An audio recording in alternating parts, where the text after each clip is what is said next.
بسم اللہ الرحمن الرحیم۔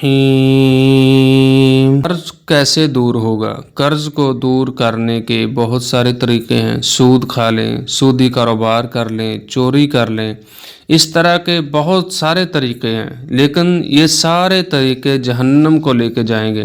رسول اللہ صلی اللہ علیہ وسلم نے جو طریقہ بتایا ہے، حضرت علی رضی اللہ تعالی عنہ رسول اللہ صلی اللہ علیہ وسلم کے پاس آئے، عرض کی اے اللہ کے رسول، میرے اوپر بہت سارا قرض آ گیا ہے۔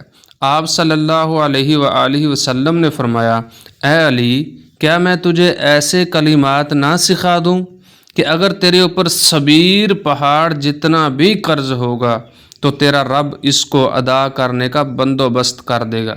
2-4 لاکھ کی بات نہیں ہو رہی، پورے ایک پہاڑ کے وزن کے برابر جو قرض ہے اس کی بات ہو رہی ہے۔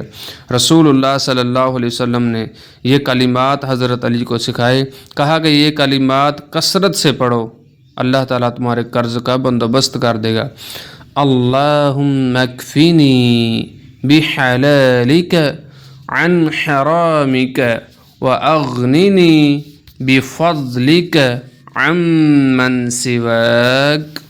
اے اللہ، مجھے حلال نصیب فرما، حرام سے بچا۔